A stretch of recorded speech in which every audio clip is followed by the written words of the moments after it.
Sometimes family can surprise you in ways you never imagined. Just when you think you know where you stand, you realize you've been taken for granted. This is the story of how Christmas in my home turned into a battle of respect, boundaries, and one shocking decision that nobody in my family expected. Before we begin, don't forget to like this video, subscribe to the channel, hit the bell icon so you never miss a story, and share your thoughts in the comments. I love hearing from you. My name is Sandra, and if you asked me a few years ago what Christmas meant to me, I would have said warmth, family, and tradition. I always believed in opening my home, cooking with love, and creating memories for everyone around me. But last Christmas taught me a lesson I'll never forget. Kindness without boundaries can sometimes turn into an invitation for people to walk all over you. It started innocently enough. My daughter-in-law, Claire, called me one chilly November morning. She sounded cheerful, almost too cheerful. "Sandra," she said, "we've been thinking about Christmas. This year, we'd love to celebrate at your house. Everyone will be there. It'll be so wonderful." At first, my heart warmed. Family under one roof, laughter, the smell of cinnamon and pine, it sounded like everything I loved about the holiday. But then Claire kept talking. And the more she spoke, the more I realized something wasn't right. "We'll be bringing my parents, my sister, and her kids too," she added quickly, as though slipping it in before I could object. "It'll just be easier for everyone if we all stay at your place. You've got plenty of room." My mouth went dry. Easier for them? Maybe. But not for me. That was 5 extra people, 6 if you counted Claire's cousin she mentioned later like an afterthought. Suddenly, my cozy Christmas vision shifted into an image of a crowded house, endless cooking, piles of laundry, and me running around like a servant in my own home. Still, I didn't say no. Not right away. I've always been the peacemaker, the one who tries to make everyone comfortable. But deep down, something inside me felt uneasy. Over the next few days, I kept turning the idea over in my mind. Every time I imagined Christmas morning, I no longer saw joy, I saw chaos. I saw Claire's relatives treating my house like a hotel, expecting every meal on the table and every bed made. One evening, as I was setting the table for dinner, I thought to myself, why is it always assumed that my home, my time, and my energy are free for everyone to take? Why does nobody ask me what I want? That question haunted me. The following week, Claire called again, this time with special requests. Could I prepare a gluten-free menu for her sister? Could I make sure the guest rooms had fresh flowers? Could I arrange for fun activities since her family wasn't from the area? I listened in silence, my hands gripping the phone. Each word felt heavier than the last. It wasn't a request, it was a list of demands. After we hung up, I sat at my kitchen table for a long time, staring at the holiday cards I just started writing. My house was turning into a free vacation lodge, and I was expected to play the role of hostess, chef, maid, and tour guide, all for free. That's when a thought struck me. At first, it made me laugh. But the longer I sat with it, the more sense it made. If they wanted to treat my home like a hotel, then maybe I should treat them like guests at a hotel. I pulled out a notebook and started writing. Guest list. Number of nights. Meals included. Even check-in and check-out times. By the time I was done, I had something that looked suspiciously like a hotel reservation sheet. And that's when the decision crystallized in my mind. I wasn't going to say no to them staying. I was going to say yes, but on my terms. The next day, I called Claire. My voice was calm, almost cheerful. "Of course you and your family can stay here for Christmas," I said. "But since it will be such a big group, I'll need to prepare accordingly. I've worked out the details, and I'll be charging hotel rates to cover the costs. That way, everything is fair and organized." There was a long silence on the other end of the line. Finally, Claire laughed nervously. "You're joking, right?" I smiled, though she couldn't see it. "Not at all. I'll even send you the breakdown. It's very reasonable." That night, I typed up a neat little document. It listed room charges, meal costs, and even optional add-ons like laundry service. I wasn't trying to make a profit, I just wanted to send a message. When I hit send, my heart raced. I knew this would cause an explosion. But for the first time in years, I felt in control. And I was right. The explosion came faster than I expected. The very next morning, Claire showed up at my door, her face red with outrage. She waved the printed sheet in her hand like evidence in a trial. "Sandra, what is this supposed to be?" she demanded. I stood my ground. "It's exactly what it looks like. If your family wants to stay here, these are the terms. Otherwise, there are plenty of lovely hotels nearby." Her mouth opened and closed, but no words came out. Finally, she stormed into the living room and sat down heavily on the couch. "I can't believe you would embarrass me like this," she muttered. I didn't reply. I simply folded my hands and waited. For once, I wasn't going to apologize for setting boundaries. That night, Claire went to bed fuming, but I slept better than I had in weeks. For the first time, Christmas didn't feel like a burden. It felt like a chance to finally stand up for myself. The next morning, I woke up early, long before the sun stretched its light across the frosted windows.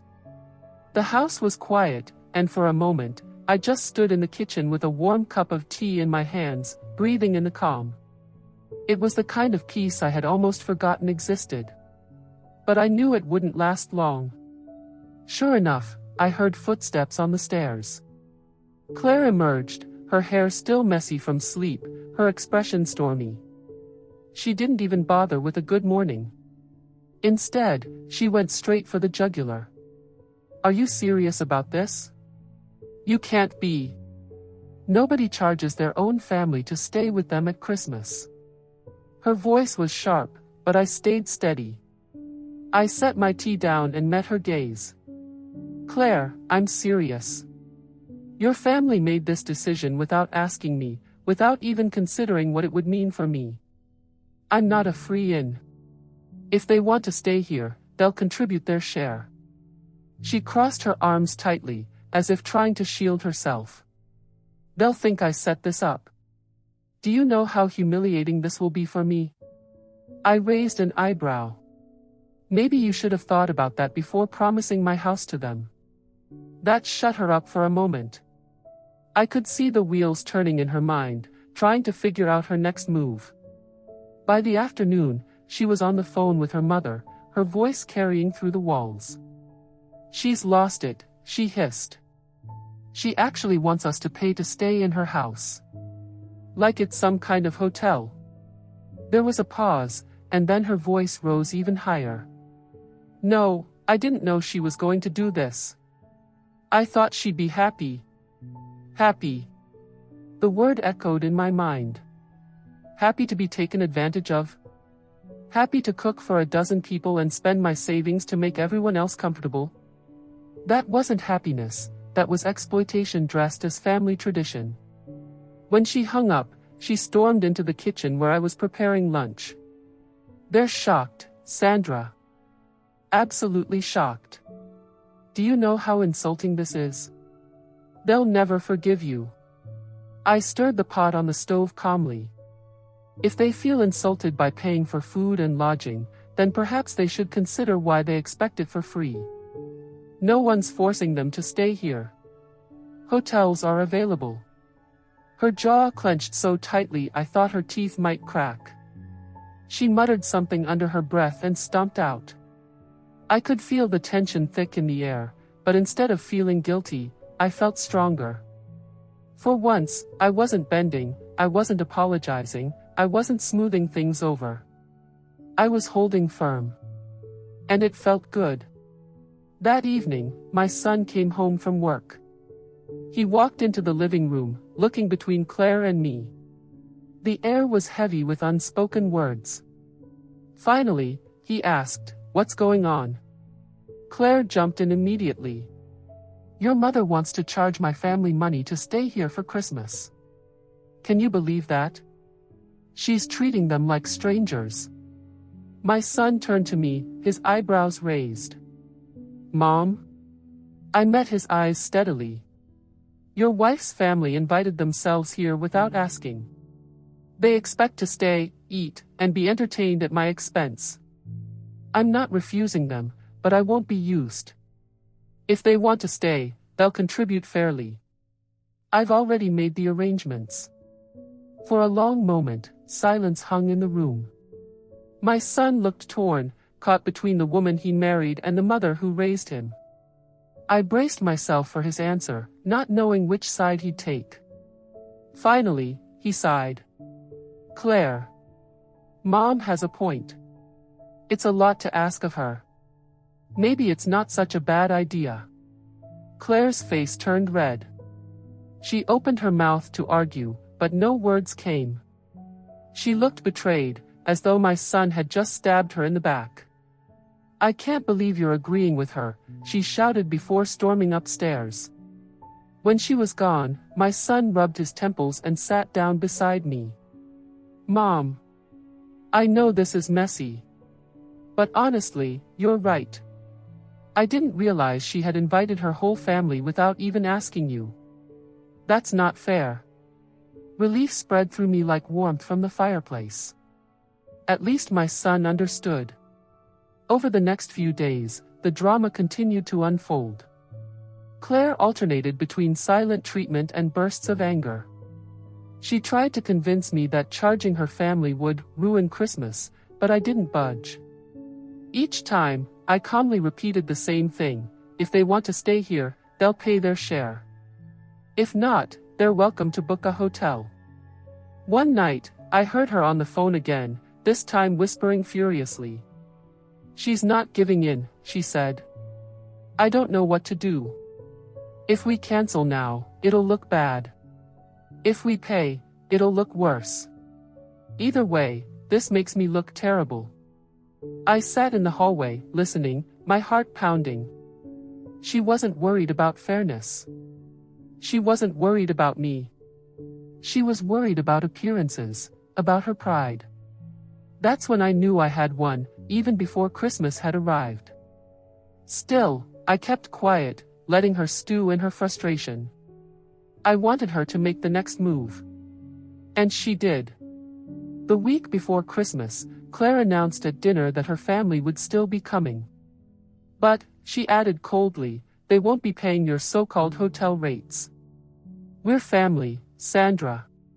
That's final." I looked her straight in the eye and smiled. "Then I'll book the hotel rooms for them myself.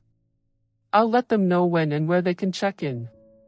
That way, they'll be comfortable, and my house will stay peaceful." The look on her face was priceless. For once, she was speechless. That night, she slammed doors and muttered to herself, but I didn't care. My son came to me quietly after she went upstairs. "Mom. I don't know how you're staying so calm. But I think you're doing the right thing. She'll have to accept it eventually." I nodded, but deep down, I wondered. Would she accept it? Or would she find another way to fight back? Christmas was drawing closer, and the battle lines were drawn. Claire's family was on their way, expecting open arms and endless hospitality. What they didn't know was that I had already set my boundaries, and I was prepared to enforce them. And as I lay in bed that night, listening to the quiet hum of the heater, I realized something important. Christmas this year wasn't just about decorations, gifts, or food. It was about respect. And respect was something I wasn't going to give away for free anymore. Little did I know, the real test was yet to come. Because when her relatives finally arrived, everything exploded in ways I never could have imagined. The morning finally arrived. Outside, the snow fell gently, covering the streets and rooftops in a perfect white blanket. Inside, I moved around the kitchen, preparing breakfast with calm determination. The aroma of cinnamon and baked bread filled the air, a smell that should have meant warmth and joy, but this Christmas, it carried an extra layer of tension. I knew that by noon, Claire's family would be arriving. Every cousin, aunt, and uncle she had promised to bring was expecting open arms, endless meals, and a festive house ready to host them all. What they didn't know was that I had already set the boundaries, and now, the fun part was about to begin. The doorbell rang precisely at 11:30, and my son greeted the first carload of guests. Claire followed, her face painted with a mix of panic and irritation. Behind her, her mother, sister, and a few cousins stepped inside, chatting excitedly and looking around as if they owned the place. I met them at the door, smiling warmly. "Welcome. I've prepared everything for your stay. Your rooms are ready, and the breakfast buffet is just over there." They all glanced at each other, puzzled. "Breakfast buffet?" Claire asked, her voice tight. "Yes," I replied cheerfully. "I've also sent a copy of your accommodation charges and meal plan. You'll find all details on the table in the living room. I want to make sure everyone's comfortable and understands the rules before settling in." Her mother's eyes widened. "Excuse me? Charges?" I nodded politely. "Yes. Since this is a large group, I've organized it like a hotel stay. That way, everyone contributes fairly. It's listed clearly: rooms, meals, and optional services. You're welcome to pay by cash, card, or transfer." There was a stunned silence. Then Claire stammered, "Sandra, this is ridiculous. We're family." I set down the tray of freshly baked pastries. "Family or not, I still need to maintain order and sanity in my home. I'm sure you understand. This way, everyone gets exactly what they want: comfort, warmth, and hospitality, without any confusion." The guests looked at each other, whispering. Some were clearly offended, while others seemed too shocked to speak. Claire's mother finally muttered, I suppose we can figure something out." Claire's face turned red with fury, and I smiled inwardly. Perfect. Exactly what I wanted, her pride being challenged, and her family realizing that my generosity had limits. By the afternoon, the hotel rules were in full effect. Guests had keys to their rooms, schedules for breakfast, lunch, and dinner, and even a small form where they could request services. Claire was beside herself, trying to micromanage everything, but I calmly reminded her, "Please refer to the schedule I sent. I've organized it so everyone knows exactly what's available and when." Her relatives grumbled, but they complied. Some quietly joked that Sandra had turned her house into a real hotel, but the laughter in the kitchen was mine alone. Every time Claire tried to sneak in a demand, I politely redirected her to the policy sheet. By evening, I realized something important: the stress they had intended to create for me had flipped entirely. Instead of me running around exhausted, they were now navigating my rules, forms, and schedules, and they didn't like it. After dinner, I watched them from the doorway as Claire whispered furiously to her mother. I couldn't hear everything, but the words that slipped out were priceless. She's actually doing it. We're trapped in her system." I leaned against the wall, smiling to myself. Trapped? Oh yes. But not in a cruel way, just in a way that finally made them respect the effort and time that goes into hosting, something they had never considered before. Later that night, Claire confronted me directly. "Sandra, this is insane. You've gone too far. We can't live like this. It's humiliating for all of us." I looked her in the eyes calmly. "Not at all. This is simply a way to ensure everyone enjoys Christmas comfortably and fairly. If anyone feels humiliated, perhaps they should reflect on how they expected me to serve them without consideration." Her face twisted in anger and disbelief. "This isn't how family behaves. I shrugged lightly. Family also respects boundaries, Claire. I'm teaching an important lesson, one you clearly need. By the next morning, something unexpected happened. Claire's relatives, having gone through one full day of following schedules, paying for meals, and adhering to the rules, started to calm down. Some even complimented the meals and rooms quietly, admitting to each other that they had underestimated the effort it took to host a large group. Claire tried to save face, claiming she had planned some holiday games, but even she couldn't fight the fact that my system worked perfectly. Everyone was fed, comfortable, and even starting to enjoy themselves, on my terms. At one point, my son came into the kitchen and whispered with a smile, "Mom, I think they're learning. You turned the whole thing around." I grinned. It wasn't about teaching them, it was about standing up for myself. The rest is just a bonus. By Christmas Eve, the tension had shifted entirely. Claire was still frustrated, but her family had begun to respect the house rules, paying attention to details I had insisted on. I watched as her mother quietly remarked on how organized and thoughtful the arrangements were, and I knew my plan had succeeded. When the family gathered around the Christmas tree that evening, I made a toast. To family, respect, and a Christmas where everyone knows their place, and feels comfortable doing so. There were awkward chuckles, but my son smiled proudly. Even Claire hesitated, clearly unable to argue. I had maintained control without confrontation, turned chaos into order, and taught a lesson without saying a harsh word. The final moment came when Claire tried one last passive-aggressive jab, commenting on how Sandra really knows how to run a household like a hotel.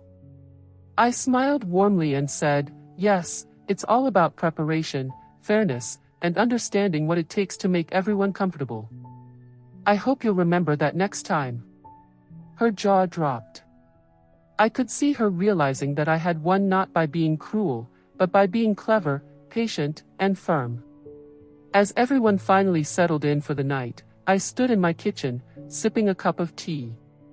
The house was quiet again, but this time it was filled with laughter, the smell of cookies, and the satisfaction of knowing I had taken control of a situation that could have easily overwhelmed me.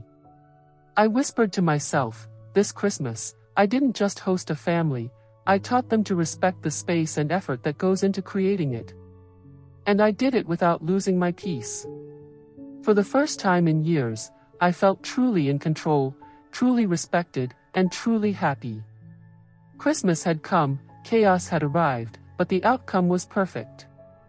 Everyone had learned their lesson, I had preserved my home, and most importantly, I had stood up for myself in a way that left no regrets. And that, my friends, is how I turned a holiday disaster into a Christmas victory, charging hotel rates, setting boundaries, and proving that kindness does not mean weakness. Sometimes, the most powerful gift you can give your family isn't what's wrapped in paper, it's respect. And this year, I finally received mine.